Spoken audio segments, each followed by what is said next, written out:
This is Transqat, a safe space to stand. Transgender issues, queer people, respectful conversations. I'm host Claire McCarthy. Welcome to Transqat.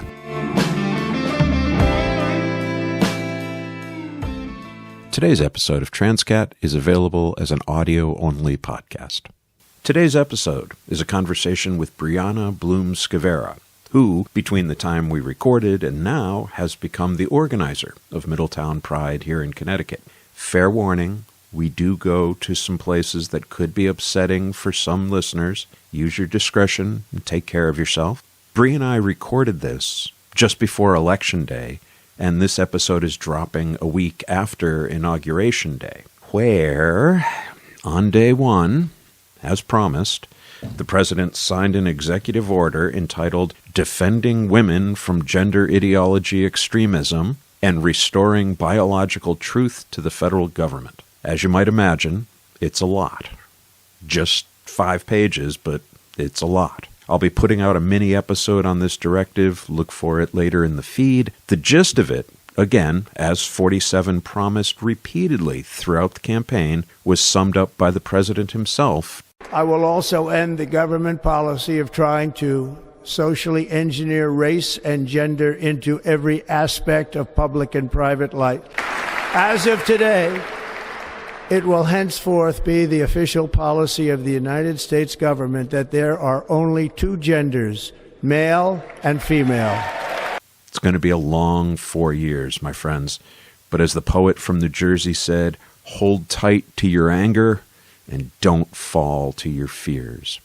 I spiral, but margaritas, a little marijuana, and music. It's what I need most of the time. Yeah. I turn off the lights, I light a candle. You know, my partner was over last week when I was feeling really bad. And just putting on music I like, and like Pink Floyd and Moody Blues, and just... something you can disappear into. Yeah, well, also stuff that resonates with me and makes me feel good on the inside. And like with the lights out and everything, it's just like, oh, I'm with someone I love and I'm on a couch that I like and I feel warm from the intoxicants and really like on a cloud with the music. And it's like, well, there are these moments of peace and happiness. Yeah. And I should say that the election is very difficult for me for a number of reasons, separate from the fact that, you know, my right to exist seems to be on the ballot. My job is that I work as the Director of Information Systems for the City of Middletown. My responsibilities, my job, are supporting all the employees of municipal government, including registrars of voters whose honest-to-God job is mobilizing voters who will vote to persecute me and people like me. And I have to go to work, and I have to direct my staff to do the best job they can to make sure people who either knowingly or ignorantly are voting to make sure my life is ruined have that opportunity. Yeah. And that's very hard for me, to be a willing participant in a cycle that is potentially going to make my life hellish. I have a wonderful relationship with them. They are truly wonderful people, and they are doing their level best with an ever-changing legal landscape because of the many changes to voting that were forced upon municipalities this year in Connecticut. And it's hard, though. It's still hard to work with people who are directly engaged in ultimately securing your persecution, even though they're lovely human beings. It's not just trans or queer people. We are looking at mass deportation, which is going to affect countless individuals who, frankly, are just not white. We're talking about weaponizing hatred against immigrants. There's already been violence in our country over the lies that were spread about Haitian immigrants. What they have done to our country by allowing these millions and millions of people to come into our country, and look at what's happening to the towns all over. In Springfield, they're eating the dogs, the people that came in. They're eating the cats. They're eating the pets of the people that live there. And you look at what happened in England this past year when you weaponized that hatred. For context, there was a stabbing of a young girl. A conservative talking head baselessly accused refugees And mobs showed up at the hotels housing those refugees and tried to burn it down with people inside. Anyone who has reproductive capabilities, their health is on the line. And regardless of what folks at the very top of a ticket might say that they're not or they are going to do, the platform that the Republicans are running on is based in restricting reproductive health choices to the point where people are already dying. So my name is Brianna Skowera. I am a 47-year-old trans queer woman. I am from New England, have grown up in Massachusetts before coming to Middletown in 1995, where I've lived for almost my entire life since then. Whereabouts in Massachusetts? Because I'm from up there as well. Until 4th grade, I lived in West Springfield, Massachusetts. Then we popped across the river to Longmeadow. And then in 95, I came here. I also grew up in West Side. I was not allowed into Longmeadow because, that it was too exclusive a community for me. So I moved in 4th grade, right before 4th grade, which was very difficult. So I grew up, went to high school as a Lancer, played in the pep band. I came to Middletown for Wesleyan University. Since that time, I've been primarily working in IT fields. I have worked for defense contractors, hospital systems, publishers. I was the director of networks for Fairfield University for about 10 years before being able to work directly in my community as the director of information systems for the city of Middletown, which is my dream job, actually being able to work for the community I live in so I can know that my work and my efforts are going to enrich the lives of my neighbors who are the stakeholders, not necessarily shareholders or interests that care more about financial ramifications than serving a greater good. Separate from that, I serve on a number of professional organizations like the State of Connecticut Cybersecurity Committee, Department of Emergency Management, Homeland Security Region 3 Cybersecurity Task Force. I serve on the Service Advisory Council for the Connecticut Education Network. Outside of my profession, I volunteer extensively. I work with Middletown Pride quite a bit to host events. I am a speaker for Stonewall Speakers, volunteer with PFLAG, host events for Peer Pride under their Trans Haven banner. And I have also been on the radio since 2007. I was going to say, you're at WESU. WESU Middletown, 88.1 FM, one of the nation's oldest continually broadcasting non-commercial radio stations, serving Middletown and the greater Middletown area since 1939. I am DJ Cheshire Cat. My show is Wonderland. You can find it at djcheshirecat.com or facebook.com/WESU Wonderland. So you, 4th grade, you moved to Longmeadow. Yeah. Where were you in terms of your gender journey then? My gender journey is a little scattered. So it actually is helpful for me to talk about what it was like growing up in West Springfield. Oh, sorry. Was that out loud? Yeah. Since you are familiar with West Springfield, I lived off of Route 20 as you head into Westfield before the Big Y, which became eventually the flea market, which became the church. Right. So I lived right by on the other side of the railroad tracks. Across from the diner that is famous for its ham, according to the sign. I was about a mile away from that. Okay. Back towards Springfield. So when I grew up, I was the youngest kid in my neighborhood. I just did what the other kids did, which was go into the woods. We were right by Mittenegg Park, so we would go into the forest. We would bike around, me on my big wheels. We would go into the forest after stealing fireworks. Again, this is like being 6 or 7 years old. And, we would set them off. One of my friends would catch frogs and blow them up. Not the best people, but, kids are psychopaths in the absence of structure. We would catch birds and try to teach them to be our pets because we had seen Lady Hawk at some point. Very young for that. But it was I could put this crow on my arm and teach it like a falconer. And people at home, you might not be able to see the fact that I am showing that I still have a scar on my wrist from when I was taught a lesson by a crow. So that didn't turn out to be the best possible thing to do with crows. It gave me a healthy respect for our animal friends. Okay. And then, come wintertime, I would follow my friends onto private property to go sledding where we'd be chased off of by guys with guns. And, we did play with toys. Most of everybody else in the neighborhood, they were all girls. So we would sometimes play with dolls. We would play board games. One of my friends had an Atari 2600, so we played that. Ooh. And that's really, I didn't have a sense of gender. I was just like the other kids in my neighborhood. Yeah. Kids was the identity. Yeah. And it just happened that all the kids in my neighborhood were girls.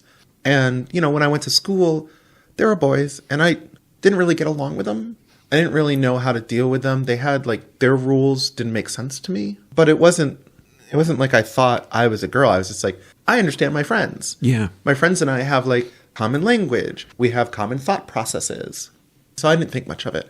I knew I hated Cub Scouts and stuff and things where like I was surrounded by boys I didn't really love because it was like a little violent, didn't really feel comfortable around them and didn't know how to communicate. So West Springfield is a fine community. I say because, you know, I'm a very polite person and I don't have any bad memories of the community except for the fact that in the school system, we were the only Jewish family. And it was getting awkward because... Not a diverse place, West Springfield. At least I graduated high school in 81. So there were, I believe, 3 families of color. I didn't know any Jewish people growing up. Yeah. Well, at the time, I was 4 or 5 years old and when you graduated.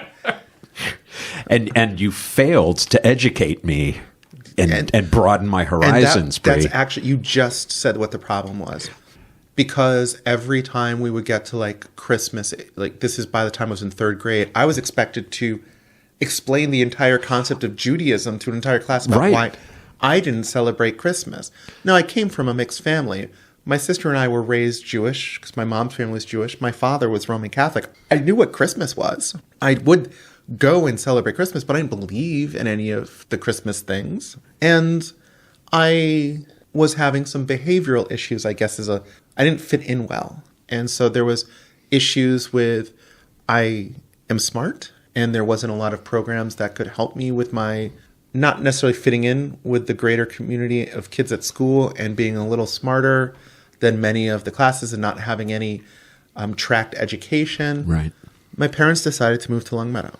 We moved in 1986, right before the school year began. Right about the first couple days of school, I hadn't really met anyone in town. We knew a couple of families from synagogue who were in our neighborhood, but they were a very different, frankly, economic class than us. Yeah.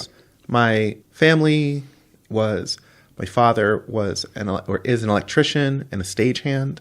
My mother at the time was working part-time job. She would later become a teacher. And they worked really hard to afford Longmeadow, which if you're unfamiliar with the area, Longmeadow is a well-to-do bedroom community. Mm-hmm. It's very, very well-to-do.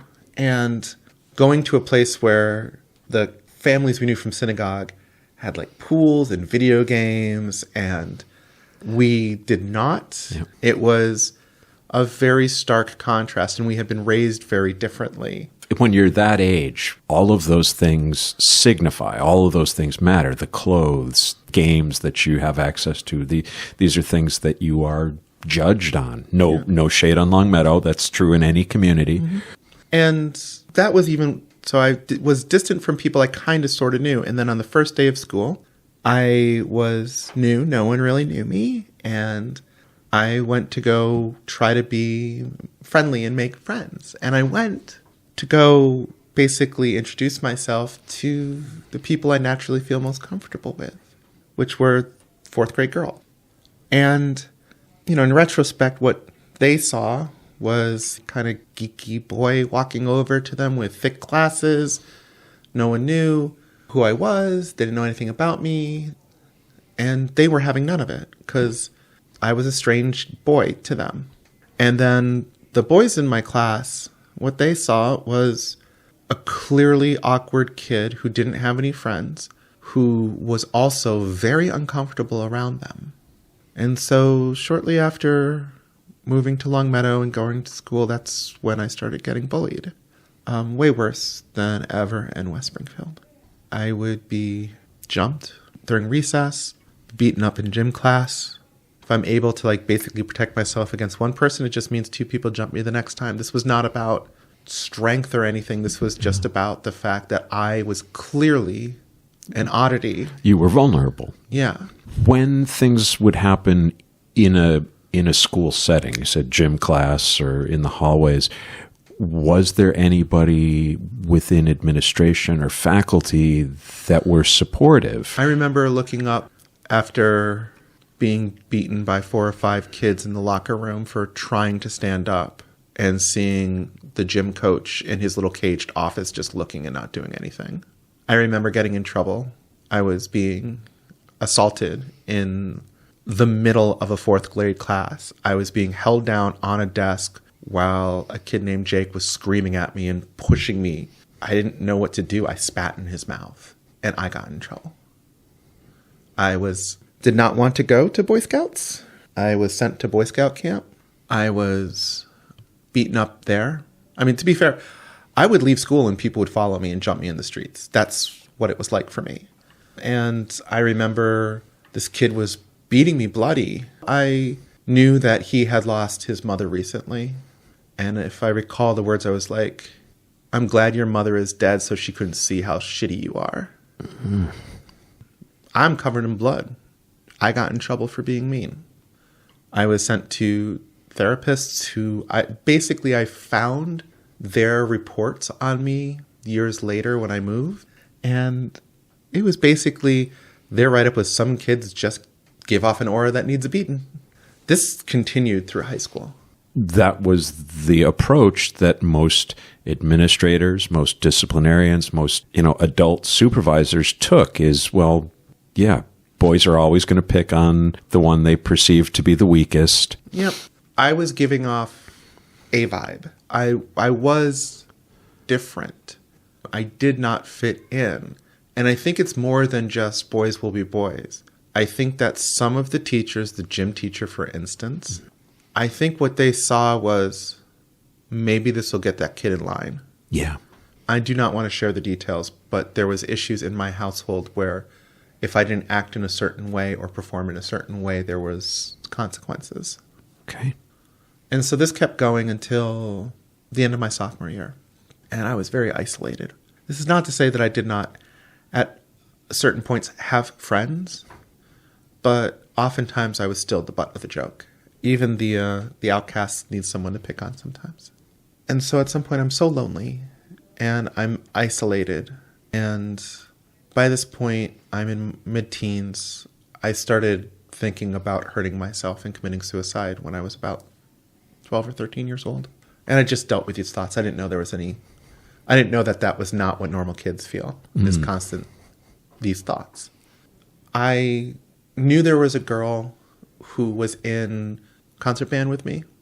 We both played clarinet. And I knew that she wasn't disliked, but she didn't have a lot of friends, and she sat by herself a lot too. And so I asked her if she wanted to go to a school dance with me. We had school dances every week. We're not talking about proms. It was just you would go to the high school cafeteria or one of the community centers. We'd just have a Friday night dance. So not a lot of social stress involved with this. I'm not proposing to you. Let's just go to listen to what turns out to be highly inappropriate hip hop. OPP was being played quite a bit. We were listening to Onyx's Slam. I mean, we listened to everything and danced to it. I remember middle school dances or high school dances, I should say, where you'd be dancing to Stairway to Heaven, and then midway through, you just had no idea what to do. It's this nice slow song, and you're kind of swaying back and forth, and everything's fine, and then all of a sudden the guitars kick in, and you're like, By the time it got to the mid-90s for me in high school, we had all figured out that you form a group circle and you jump around, kind of holding each other by the hands or over the shoulders. And so it's like a gentle mosh pit. And then as it slows down, you just kind of sway. We had it down to a science. That's perfect. I got to tell you, the second I asked her out and we actually started going out, the beating stopped. I never got bullied again. Not like that. Because you... We're conforming. Yeah, this is what's expected of you, and look, they're doing it. This entire time, I'm not understanding things still. I don't get boys, and I don't really know why, and I just figure it's part of my weirdness. I read a lot. I've escaped for now years into fantasy books, and the books I like best tend to have female protagonists. Other kids are starting to watch dirty movies and find porno mags. And while I find some of them titillating, I don't get what they're seeing. And in retrospect, there's a couple times I'm like, I was always more interested in like the stuff around the women and like why would she be enjoying that? He's not even taking off his shirt. And it kind of, a number of things begin happening that still doesn't really process. I am working in the public library and I find a book by a sex therapist called Women on Top, which is about women-centered fantasies and what do women think about and what excites women. Yeah. And, I had been exposed to erotica and things by that point. Like, I'm a teenager. I'm not stupid. Yeah. And I'm like kind of fascinated that this perspective is like so interesting and enticing for me, because when I'm reading fantasy and science fiction and it gets to the point where it's like from a man's point of view about relationships, I'm kind of like bored and it's very samey and it feels like it's all from a script that I don't necessarily understand. About that time, so this is like my junior and senior year, I find myself spending a lot of time in the school library. Fantasy and science fiction by like Ursula K. Le Guin.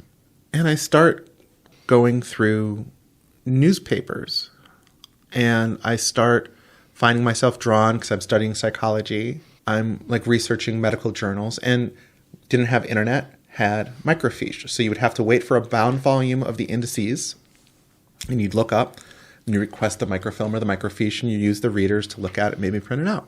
And I don't know why. I am constantly looking up articles about people who feel like they were born into the wrong body, about the fact they feel isolated and uncomfortable, and they're pursuing medical treatments and psychological treatments to help them adjust and to feel better. And I'm reading about basically what at that point was called transsexuals. Yeah. In the 70s, when I could find things like that, it presented as if this were a circus sideshow. Yes, there are people like that, but wow, isn't this mind-blowing that someone would want this? I was definitely focusing more on medical journals, occasionally New York Times articles. They weren't judgmental at the time. It was more about, again, the treatments available. Yeah. If you had asked me why I'm looking at these things, I could not tell you. But I was fascinated by them, and I did not understand that they were describing people like me. Because there were some gay kids at my school. And honestly, this is like 1994, 1995. They're accepted. They are they're amongst the most popular kids. But I knew I wasn't gay. I definitely was attracted to boys. I was also very attracted to girls. Didn't really put a label on it at the time because there were no labels for me. We didn't have a vocabulary. So I knew I shouldn't talk about these things. I figured that everyone else felt these things and simply did not acknowledge it. I just thought that everyone would read the same books I did and wish they were that female character and didn't understand the male characters. Just like I figured that everyone who ever watched Jem the Holograms recognized that the Misfits are the better musicians and should be the heroes of that story.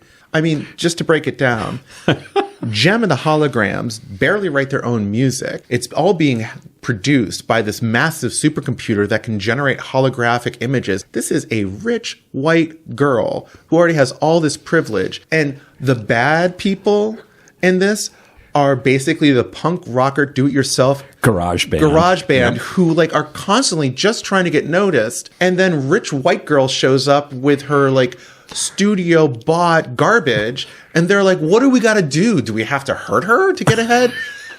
So just like that, I was just like the Misfits. Sorry, I get this. That's okay. Again, show notes. Please go educate yourselves. They had the better songs. But I just didn't have this language. And so I thought all these truths were self-evident, and that what I was going through, everything I'd gone through, that bullying, the ostracization, the feeling uncomfortable with myself, wanting to hurt myself all the time, fantasizing about not being alive or hurting myself so bad I didn't have to go back to school. I thought that these were all normal. And I took that attitude with me when I went to college. And that's where things began to change. Today's episode of Transqat is sponsored by Small State Provisions. Small State Provisions is more than a bakery. It's a welcoming space for everyone. Proudly LGBTQ owned, this community-focused bakery creates hand-shaped sourdough, flaky pastries, and fresh brewed coffee using organic, locally sourced ingredients. With locations in Avon and West Hartford, Small State Provisions offers not just great bread, but a safe, inclusive environment where connections are made and everyone feels at home. To learn more, visit smallstateprovisions.com or follow them at smallstate on Instagram. Where did you go? I went to Wesleyan University. That was the softball question of the conversation. Has very, very historically been called things like lesbian university. It has a reputation, how accurate the reputation is in any decade, of being a very liberal, very accepting place. And I should point out, my pipeline is actually, I was born in Northampton, and then I went to Wesleyan.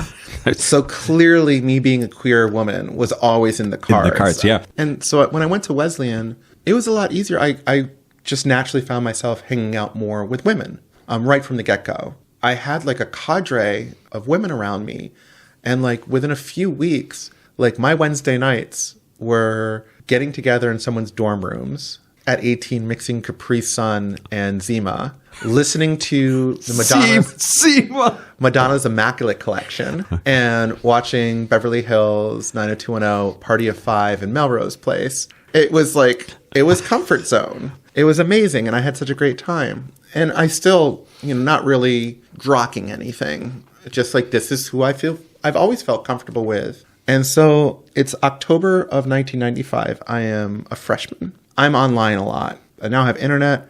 I'm kind of isolated when I do not hang out with my friends. I don't really go out and do anything on campus. And it's kind of obvious after a month that I'm much of a shut-in. And then I'm sitting in my room, and it's like right before Halloween. And everyone's going to this big campus Halloween party. And my RA comes by, and he was always very nice. He seemed concerned about me a lot. And he was like, "Hey, are you going to the parties?" And I'm like, "No, I don't think so." He's like, "You really should go." I'm like, "Okay." And he's like, "Do you have a costume?" I'm like, "No." That's why you need one. So he leaves and he comes back and he just throws some clothes at me. And it's like a bra. It's like a cutoff, like cropped skirt, just a blouse, some other things.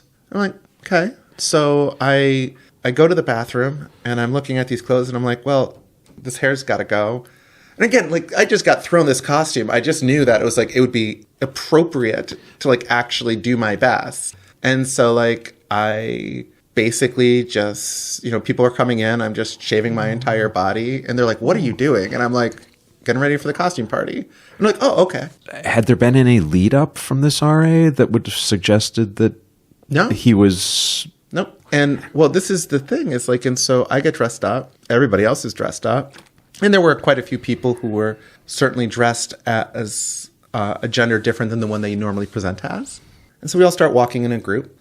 And so we get to a point in Middletown where we're just hitting the main campus. And everyone keeps walking towards like one of the big dorms. And then my RA veers off to the right. And I'm like, "Where are we going?" He's like, "To the party." I'm like, "Okay." We went to basically open house, which was the queer place. Open house now is something different, but it was basically the queer living space. And we went to a queer party, and I walked in and I was like, "Oh!" All the light bulbs go on. Yeah. Huh. To this day, I honestly don't know if he looked at me and was like, "All right, this kid is always around other girls, is like, does not socialize with boys, is very withdrawn, and clearly needs a nudge." Or this RA was like, "Oh my God, this kid barely socializes, is clearly depressed, and is a danger."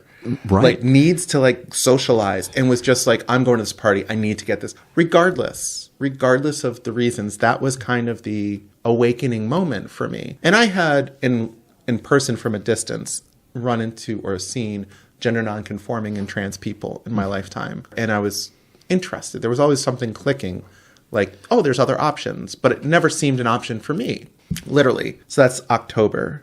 I'm out on campus within weeks. I am out as like a queer trans person. And It was really interesting.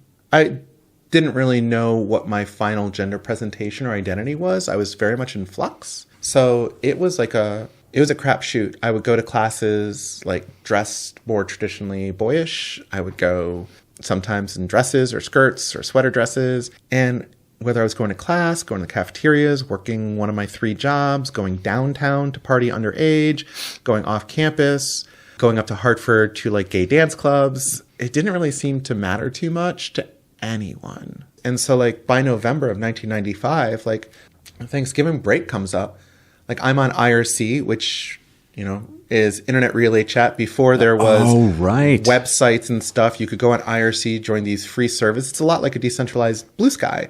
Okay. And I was on the news groups too. News groups were a little bit ruder. There was a lot of pushback because there's a lot of gatekeeping from queer and trans people. You're not really trans. You're just a gay little kid who can't admit that he wants to be with a guy. I'm like, I can admit that I want to be with a guy. I have been with guys. I just like being with guys when I'm myself. And so like by November, I'm up in Boston meeting other trans people.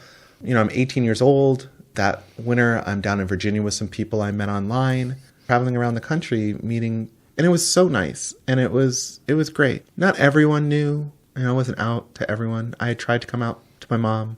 That did not go well. There was some pushbacks on my identity. I've gotten into a relationship with a much older woman who was like 8 years older than me. And she was fine with how I was until she realized that, remember, we were after a club in Rhode Island one night and we were in the parking lot of a diner before we got food. Everyone else in our party's inside and we're making out. And some younger girls walk by and they're snickering, joking about the 2 lesbians. And my partner stiffened up because she hadn't really thought about the context and what being with me meant. There was some rough spots. It wasn't always easy. But I made it through college pretty unscathed. And when it was time to get a job, I had to confront the reality. I was a college kid. I knew who I was. I knew that by this point, I'm a woman. I have some flexibility. At that time, I could still kind of go between girl mode and boy mode. Did not really love boy mode. It was something I did, but I was like, you know what? I haven't had the resources because I broke to either legally or medically transition. And at that time, there is no legal transition without medical transition. And so I'm like, okay, I'll get a job, act as a guy, go home, be myself. And it worked for just a little bit. When you're in that position of, early career and finances are beyond tight, how did you deal with clothes? Because transitioning requires, in many cases, a change of wardrobe. Well, I've been accumulating clothes for 4 years. I would like to thank Discover Card. Discover Card giving 18-year-olds high interest rate credit cards without telling them the consequences.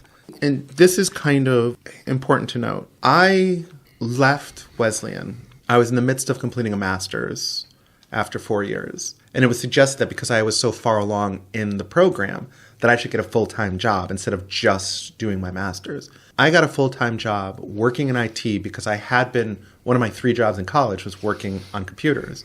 I came out and started my first job in 1995, entry level at $36,000, which was a bit back then. And I was living in the north end of Middletown. I had spent most of 50% of my college career.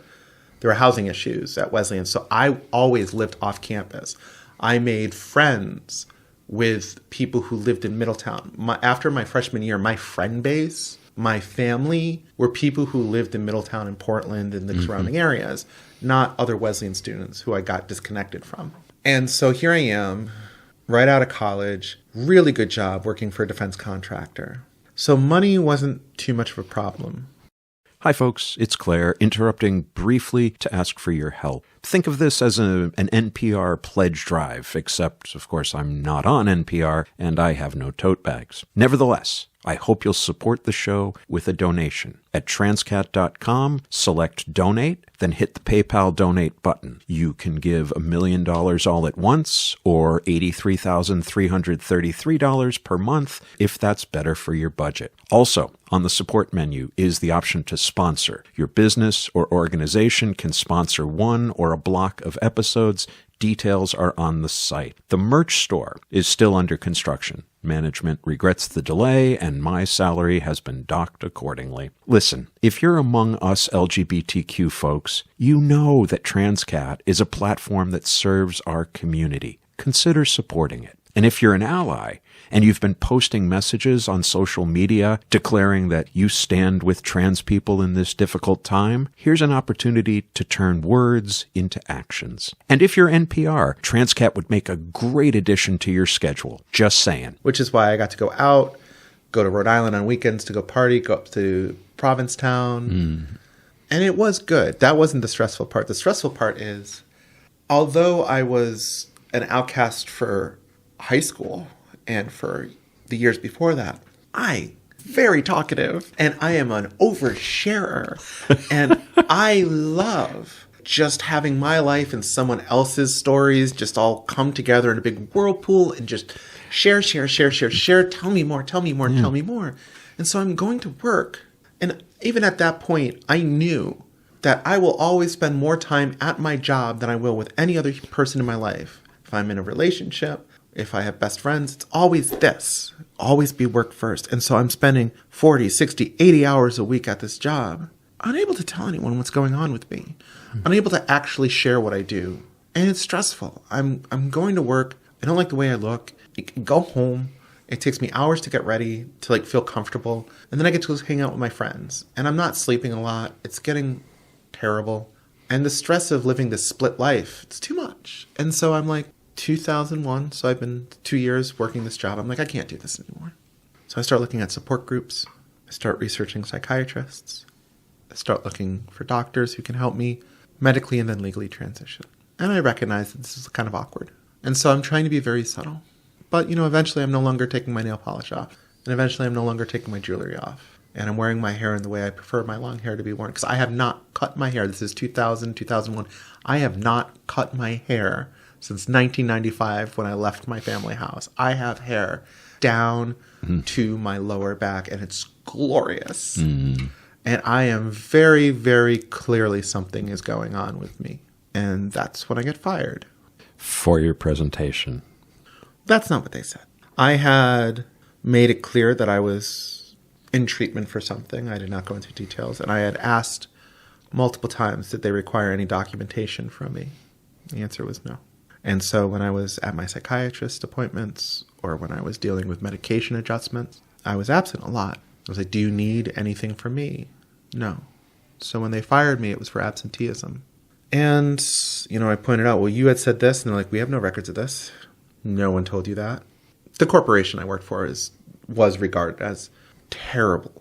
To be honest, years later, when I started working in the field again, one of the first questions, why did you leave this company, which no longer exists? And I was like, honestly, I didn't give the real answer. I was like, they burned me out. They treated me poorly. They actually sabotaged me. And they're like, awesome. That's what we hear from everyone from there that we hire. And you are all wonderful workers because you've had it so bad that we can treat you a little bit better and you love us. So I lost my job. And I did not want to put myself in the same situation. I didn't want to start a new job pretending to be someone I wasn't because it was already hurting me. And so I was like, I'm going to do it. I'm smart. I was at a position of being a team leader supervisor towards the end of my stay there. So I'd been working there 2 years and I was well regarded. I was being sent to other areas of the country to do insourcing and to do project and customer onboarding. I was meeting directly with vice presidents and heads of these large defense contractors we were supporting. And so I was like, I'm qualified. And so I would go interview as myself. And sometimes I could hear the laughter when I left. Sometimes. Other times I just knew that there was laughter when I left and didn't hear it because they had the common decency to shut the door first. I was struggling. I couldn't get a job and I didn't want to compromise my identity again. I couldn't continue my medical transition without insurance. So I stopped being able to see my psychiatrist.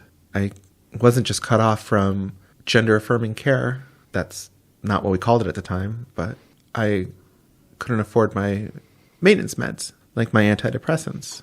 By that time, I had been diagnosed with major depression. Things were spiraling. And so someone I knew from Rhode Island had moved out to Arizona, and she said, why don't you come here and start fresh? And I did, which was a bad idea. I had support in Middletown. I had established myself. I had people who cared.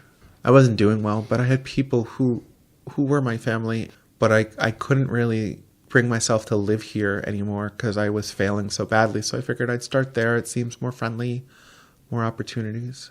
It wasn't. It was far worse for me. 3 months in, no medications, unable to get a job there, spiraling. I end up trying to hurt myself really bad. I end up in a hospital. When I leave the hospital, I am evicted.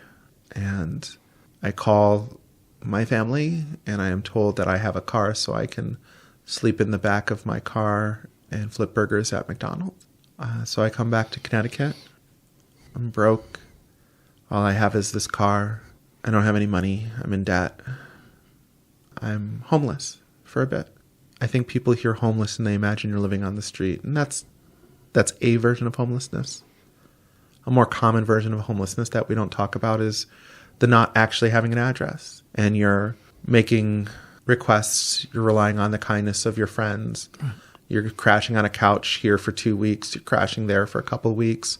Some nights you sleep in your car if it's warm. And no fixed address pretty much disallows you from any kind of a job application. Mostly, yeah. Yeah. I don't have bank accounts anymore. I was so in debt they closed them all. And so eventually I do get a job after all this time, and it's as a part-time clerk at a porn store. I graduated from Wesleyan. I have a degree in psychology. I spent a number of years at a major defense contractor as a team leader. I know my things. I know my job. I'm smart. I work well. And this is where I'm reduced to. And it's part-time. I don't have insurance now. I still don't really have any insurance. I can't get back to where I was. I'm barely putting food on my... I have a stable place to live, but it's on someone's couch still. And I am, surviving on bologna sandwiches. And it's getting worse. I'm spiraling again. And it kind of culminates... I get really hurt. This time it wasn't deliberate. I wasn't trying to kill myself. And I can't stop the bleeding.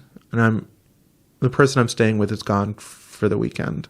And it's just bleeding, my arm. And I just give up. And I get some duct tape. And I had a little cot at this point right in the corner. And my right arm is covered in blood. I put it up against the wall. I duct tape my arm to the wall. And I pass out, thinking that either it'll stop bleeding or it won't be an issue anymore. And I wake up eventually. It didn't kill me. Spoiler alert, I'm still alive. I'm so very glad the story ends that way. Yeah. I come to that morning and I realize there's no bottom floor in hell. That elevator going down just keeps going down and down and down and down. And there isn't anyone who's going to come save me. And it's not going to get better than this. And it's hopeless. I can't be me and live at the same time. And so that morning, as I'm trying to clean the blood off the wall, I make a decision that I'm not going to be me anymore. I wasn't ever really in the closet, right? Once I figured out who I wasn't out to everybody, but that's coming out is a process. Right. So I go from being kind of a confused outcast high schooler who has issues. 2 months at my university at 18, I am out. I'm living as an ever-increasing truer version of myself for the next 5 or 6 years. And now I have nothing. And I actually make the conscious decision to go in the closet. So I'm like, it's easy. I'll just stop being a woman. And I tried to perform psychic surgery on myself. And I was like, I'm going to tear this part of myself out. And I did. Except I'm not really a great surgeon. I didn't have a scalpel. I had a chainsaw. And so what I ended up cutting out of myself to go into the closet wasn't just the part of Bree who's a woman. It's the part of Bree that felt connected to people, or who felt driven to do things for the community, or had hopes and dreams and actual passions. And I cut all of that out because I didn't mean to. And I took it all and I put it in a vault, and I threw that vault in a well, and I sealed the well inside of myself. And I was like, this is me now. And with that, there was a lot of repression of trauma. I made myself forget and deny bad things that had ever happened to me. I wouldn't talk about the bad things, times that I had been hurt, the beatings. It all just got locked away. And oh my God, I was so rewarded for that. Within 6 months, I have a better job. Not back in IT, but it's a better job. It's a full-time job with benefits. I'm working in a union. And then 6 months after that, I'm back in IT. I have a decent paying job. Shortly after that, I'm promoted to team leader. I'm promoted to manager. I start dating a woman I had known for years. We move in together. I move to a new position. I move to a new position. I keep getting promoted. I'm making good money. People respect me. I'm able to afford a house. It's less than 3 years since I was homeless, and I have my own house, and I am married, and I'm successful. I'm successful for like the next 18 years. Things were getting weird. They always were weird. I didn't really feel comfortable around people unless it was my wife and a couple of my very close friends. I had lost a lot of friends by this point. I didn't realize why, because I later found out that they saw what was going on with me and they couldn't stand seeing what I was doing. I didn't really feel happy unless I was inebriated, and I started getting inebriated a lot. Well, how could you when you tore out the part of you that's capable of being happy? Were there any points in that 18-year span where you did get to be you, to express you? You refused. I refused. I was referred to doctors, psychiatrists a lot because I was having nervous breakdowns, but I wouldn't tell them. I knew if I told them, I'd have to admit it. I locked it all away. And the thought of taking care of my body, of pretending to be a woman, I couldn't do it. And so that I made it like 18 years like that.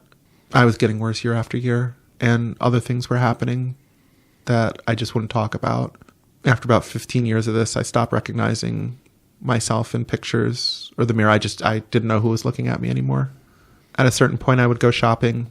I'd be in the grocery store and I would reach out to lift something off of a shelf. I wouldn't recognize the arm that was in my field of vision, and I would lose control of my limbs, and I would have to like clutch something to stand up. And I told myself I could deal with it. I told myself that this is what everyone deals with. I was back to that again, that this is normal. And I also just started figuring out ways that I could make it all stop. And I started coming up with plans and schedules to make it all end. And that was where I was at, like breaking down, and until about May of 2022. Something happened at work that broke me. Broke me so bad. And I this is how awkward and bad I was at this point. I had feelings and thoughts. I had complicated feelings on a number of issues that I couldn't express to anyone. I had deformed my personality to fit in with some friend groups that were predominantly male. I could not understand, and it was back to like, again, high school. In 4th grade, I don't understand why these people talk about stuff like this. It is like, I have had to adopt and create a new persona just to hang out with people. And it's all based on these weird books that I read, those fantasy books. Instead of looking to the women I used to read about, I am going through like Arthurian legends, the Lloyd Alexander books based on Welsh mythology. I've come up with like this complicated system of behavior that these fictional heroes had, so I could figure out how to navigate society. And so I am weird. Like I have the most bizarre, strict set of behaviorals and morals because I do not innately have this knowledge. And so I've had to manufacture something. And so I'm often seen as tense, vaguely aggressive, anxious. People later describe me as looking like I was always about to scream, or that my eyes were always twitching and uncomfortable. And I can feel it all falling apart. And then in May of 2022, right before Pride, someone came up to me at work and said something terribly bigoted to me about trans and queer people. And I reacted as I normally react. I just shut down, got very distant and cold, did not realize that's dissociation until much later. But like I just go on autopilot and I'm just like, get cold. I tell them that they can't talk like this. I don't refute their arguments. I don't tell them they're wrong. I just say they cannot share this information. They cannot talk like this. I'm basically telling them to protect themselves. And they leave and I break down. and I break down for a day. I am crying because I come to the recognition for almost 2 decades I've been living a life in such a way that people feel comfortable in including me in their hatred and their bigotry, that I am now seen as an ally to people who hate people who are like me. And I look at my life, and all I feel is that I have betrayed myself so badly that I gave up on myself to keep myself alive. And here I am I have a plan. I know how I'm going to kill myself. I'm just choosing a time. And what was this 20 years for if I'm just here? And the worst part is there's people who don't know who I am. People who I consider good friends and family who just don't know who I was. And so I share that. Like the next night, I share what happened to me. I share the story about what it was like when I was young, about being fired, about losing everything, about being homeless. They didn't know it. To whom are you sharing this? Some good friends. Okay. Some good friends who I met after I went back and I went into the closet.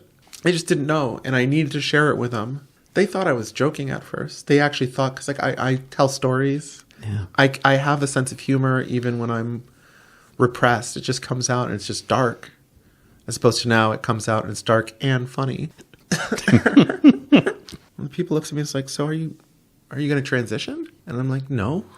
I tried that and it almost killed me. I just needed to tell you. And he goes, that was 20 years ago. The world is different. And I go home and I realize he's right. And I realize that I have 2 ways forward. I can end myself or I can be myself. And I choose to be myself. It's a Thursday night before Memorial Day weekend in 2022. I go to work on Friday. I ask to speak with the Director of Human Resources. We have a private meeting. I tell him I'm trans and then I'm going to be transitioning.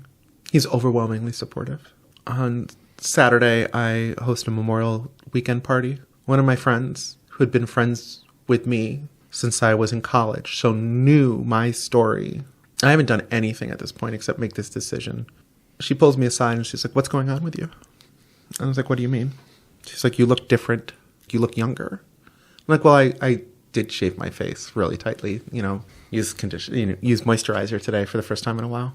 She's like, nope.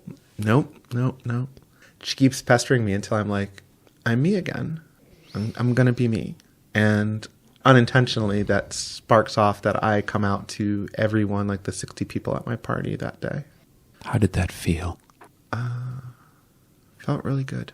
It felt so good just to be myself and it's not about how I look on the outside. That's a part of it that speaks to body image, but just the knowledge that I'm a woman.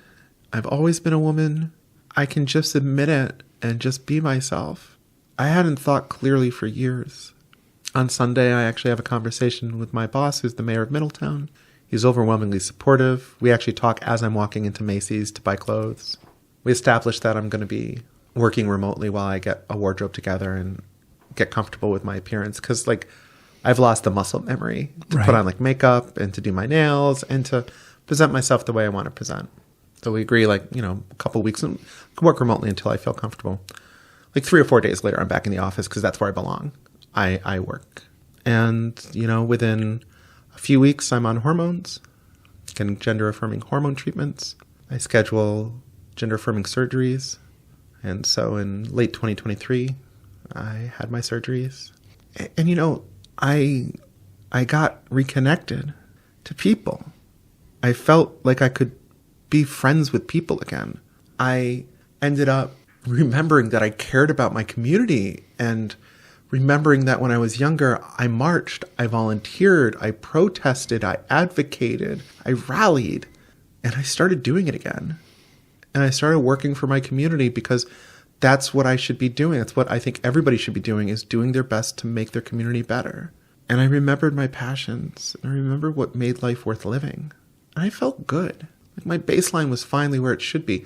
It didn't cure my major depressive disorder. It didn't cure my PTSD. Admitting who you are doesn't fix those things, but it at least made it a worthwhile effort to take care of those things. Well, the analogy you used before of the elevator to hell just being endless, when you're able to be yourself, now there is a foundation. Now there is a starting place to build on. Yeah, and I start taking care of myself, like meaningfully, physically. Because for years, my thought was, even though I couldn't really enunciate it to anyone else, was that if you don't want to live in the house, you're not going to renovate the bathroom. And I didn't want to live in this house. I was desperately seeking to move out of this house permanently. But then I was like, no, I like myself. I like my body. I no longer have this adversarial like relationship with something that feels like a prison. Yeah. Instead, like, I know I am my body. You can't escape that. And it feels wonderful. And it's not been easy. I have gone through a lot the last couple of years, but it's been worthwhile. And it's been to a place where I look in the mirror and I see a woman I know is me. I go out grocery shopping and I see these arms and I see these hands and I know whose arms and hands these are. I don't feel like I'm on a precipice of just dissolving. I feel joy. Despite all the terrible things going on in the world, when I wake up in the morning, I love myself. I love who I am. I know that I am doing good for myself and my friends and my family and my community. I can look in the mirror and say, you're worth love. You're worthy of that love. You're worthy of loving yourself. You deserve good things. As opposed to looking in the mirror and saying, I can manage to do maybe another year, maybe another 6 months, maybe a couple more weeks. Yeah. The things that you excised 18, 20 years ago, how difficult was it to get that back? Or did you find that it... It was instant. The floodgates opened. Everything went right where it should be. Yeah. And that's when I found out. I lost a lot of friends when I came back out, is the way. I re-came out. And I lost people who could not deal. I lost people who had been my friend before, but couldn't deal with me now. But I also gained back friends that I had lost. And that's when I found, mostly from my female friends. They knew something bad had happened to me, but they also knew that the rule was we don't talk about what happened to Bree. Yeah. And they could not deal with me looking like I was constantly in pain. They could not be part of that self-harm. And so they disengaged with love. And as one of my other friends said, she's like, I'm glad you're back because I don't know what the hell happened 20 years ago. One of my good friends walked away. This guy who kind of looked like her showed up, acted like he knew me. And I was like, I don't know you, but I'm glad you're back. Because these were people who met me as me and who knew me as me, not this new personality that I adopted for survival. Which is why my story is not necessarily the same as other people's story. No.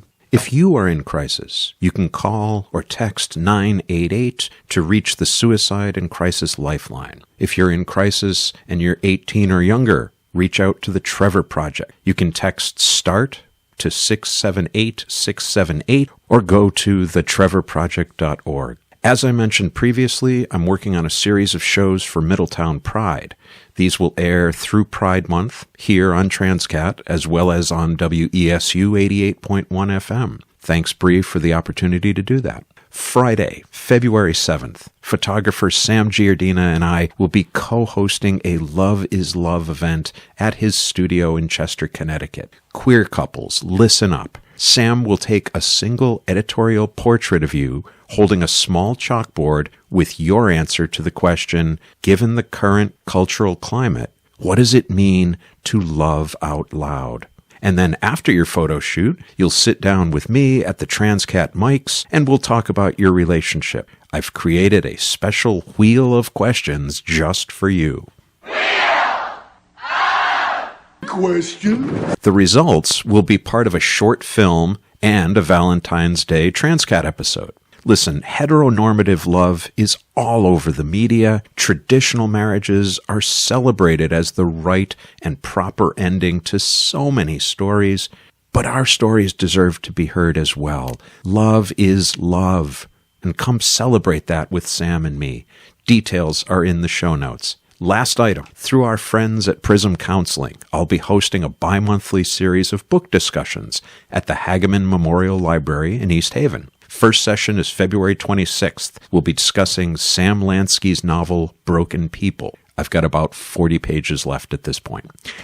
It's a chance for the LGBTQ plus community to gather and discuss topics that are relevant to us through the miracle of Johannes Gutenberg's newfangled printing press machine. This has been Transqat. I'm Claire McCarthy. Thank you for listening. Let's talk soon.